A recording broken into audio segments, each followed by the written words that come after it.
Hi everyone, and welcome to today's discussion over lung volumes and capacities and their importance in a pulmonary functional test. We will then discuss each lung volume and capacity separately, what each represent, and why they are important. Once we have a basic understanding of the material, we will then discuss what conditions can alter these volumes and how they can affect the individual. Lung volumes. It's important to take into account that the amount of air in the lungs can be subdivided into 4 volumes and 4 capacities. We are first going to be looking at the different volumes. The first respiratory lung volume is the tidal volume, which is the amount of air that can be inhaled and exhaled during one normal breathing cycle, which is about 500 milliliters for men and women. Tidal volume is important in a clinical setting in which an individual requires mechanical ventilation. It is used to ensure the patient is receiving adequate ventilation without causing trauma to the lungs. The second respiratory lung volume is the inspiratory reserve volume, also known as the IRV, which is the amount of air that can be forcibly inhaled beyond a tidal inhalation, which is about 300 milliliters for men and 200 milliliters for women. This maximal inspiration is accomplished with the external intercostal muscle with the accessory inspiratory muscles, as well as the maximum contraction of the diaphragm. The tidal volume is not included within this measurement. Next volume that we have is the expiratory reserve volume, or the ERV. This is the amount of air that can be forcibly exhaled beyond a tidal exhalation, which is about 1200 milliliters for men and 700 milliliters for women. The last lung volume is the residual volume. It is the volume of remaining air in the lungs after maximum exhalation. Normal adult value is averaged at 1200 milliliters. It is indirectly measured from the summation of the FRC and the ERV and cannot be measured by spirometry. We are now going to be moving on to lung capacities. As mentioned before, there are 4 different types of lung capacities. Lung capacities are derived from the summation of different lung volumes. The average total lung capacity of an adult human male is about 6 liters of air. The first lung capacity that we're going to be looking at is the inspiratory capacity, also known as the IC. This is the amount of volume of air that can be inhaled following a resting state. It is calculated from the sum of the inspiratory reserve volume and the tidal volume. So IC equals IRV plus TV.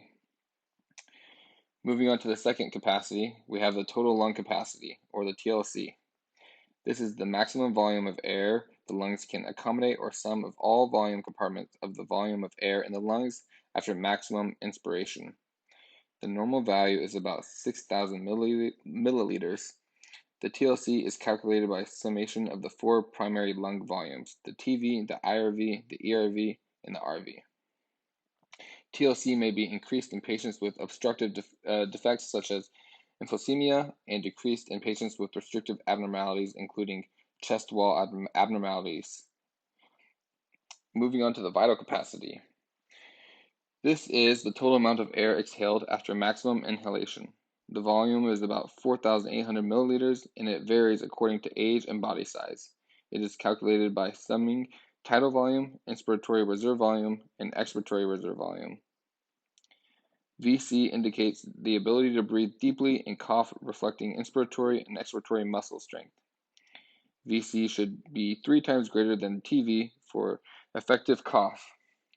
VC is sometimes reduced in obstructive disorders and always in restrictive disorders. The last capacity that we have is the functional residual capacity, or the FRC. This is the amount of air remaining in the lungs at the end of a normal exhalation. It is calculated by adding together residual and expiratory reserve volumes. The normal value is about 1,800 to 2,200 milliliters.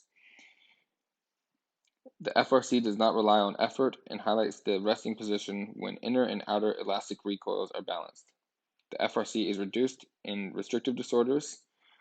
The ratio of the FRC to the TLC is an index of hyperinflation. Factors such as age, sex, body build, and physical conditioning have an influence on lung volumes and capacities. Lungs usually reach their maximum capacity in early adulthood and decline with age after that.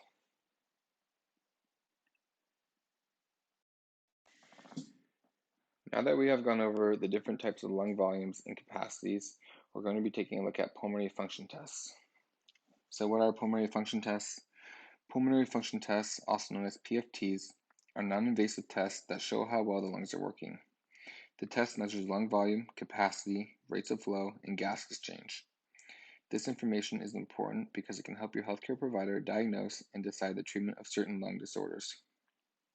However, the downside of these tests is that they are dependent on the patient's effort and participation. Even though they are patient-dependent for results, they are still considered accurate and reproducible. Pulmonary function tests can be done with two methods. These two methods may be used together and perform different tests, depending on the information that your healthcare provider is looking for. The first form of test is spirometry. A spirometer is a device with a mouthpiece hooked up to a small electronic machine. The second test is plethysmography. This is a test where you sit or stand inside of an airtight box. Under normal conditions, the average adult takes 12 to 15 breaths a minute. A breath is one complete respiratory cycle that consists of one inspiration and one expiration. As mentioned before, an instrument called a spirometer is used to measure the volume of air that moves into and out of the lungs, and the process of taking measurement is called spirometry. Respiratory volumes are an important aspect of pulmonary function testing because they can provide information about the physical condition of the lungs. In pulmonary function testing, a person blows air forcibly through a mouthpiece. As the person performs various breathing maneuvers, a machine records the volume and the flow of air through the lungs. Pulmonary function tests can identify the presence of obstructive lung disease or restrictive lung disease, as well as their severity. Pulmonary function tests measure tidal volume, minute volume, vital capacity, functional residual capacity, residual volume, total lung capacity, forced vital capacity, forced expiratory volume, forced expiratory flow, and peak expiratory flow rate. Normal values for PFTs vary from person to person. The amount of air inhaled and exhaled in your test results are compared to the average for someone of the same age, height, sex, and race. Results are also compared to any of your previous test results. If you have abnormal PFT measurements or if you have changed, you may need other tests. There are many different reasons why pulmonary function tests may be done. They are sometimes done in healthy people as part of a routine physical. They are also routinely done in certain types of work environments to ensure employee health, or you may have PFTs if your healthcare provider needs help to diagnose you with a health problem. PFTs may also be used to check lung function before surgery or other procedures in patients who have lung or heart problems, who are smokers, or who have other health conditions. Another use of PFTs is to assess treatment of asthma, emphysema, and other chronic lung problems. As mentioned before, pulmonary function tests can help identify disorders. There are two types of disorders that cause problems with air moving in and out of the lungs. Doctors may classify lung conditions as obstructive lung disease or restrictive lung disease. Obstructive lung disease include conditions that make it hard to exhale all the air in the lungs. People with restrictive lung disease have difficulty fully expanding their lungs with air. Obstructive and restrictive lung disease share the same main symptoms: shortness of breath with exertion. Now, what is obstructive lung disease? Obstructive lung disease is when air has trouble flowing out of the lungs due to airway resistance. This causes a decreased flow of air. People with obstructive lung disease have shortness of breath due to difficulty exhaling all the air from the lungs. Because of damage to the lungs or narrowing of the airways inside the lungs, exhaled air comes out more slowly than normal. At the end of a full exertion, an abnormally high amount of air may still linger in the lungs. Most common causes of obstructive lung disease are chronic obstructive pulmonary disease, asthma, and cystic fibrosis. Now, what is restrictive lung disease? Restrictive lung disease is when the lung tissue and or chest muscles can't expand enough. This creates problems with airflow, mostly due to lung or lower lung volumes. People with restrictive lung disease cannot fully fill their lungs with air. Their lungs are restricted from fully expanding. Restrictive lung disease most often results from a condition causing stiffness in the lungs themselves. In other cases, stiffness of the lungs, chest wall, weak muscles, and or damaged nerves may cause a restriction in the lung expansion.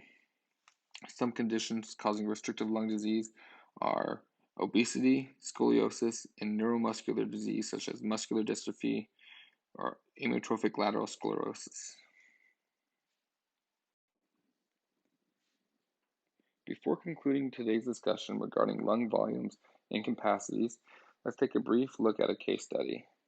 This cross-sectional study was carried out in the Department of Physiology at LaQuant University of Medical and Health Sciences.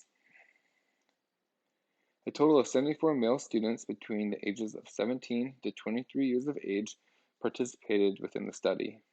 Participants within the study all had a BMI within the normal range.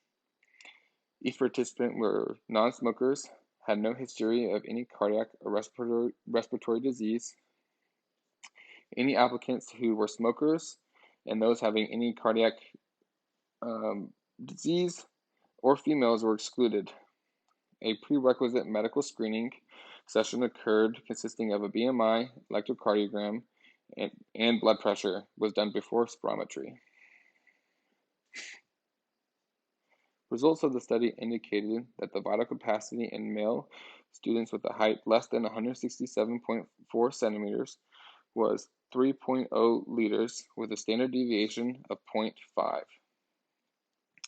And with the height greater than 167.4 centimeters, the vital capacity was less than 167.4 centimeters. The vital capacity was 2.9 liters with a standard deviation of 0.4. The study reveals that the average vital capacity in taller male students with a height greater than 167.4 centimeters was greater than the male students having height less than 167.4 centimeters. The reason for this variation is that the increasing height, chest girth, and thoracic area allows an increased total surface area within the lungs.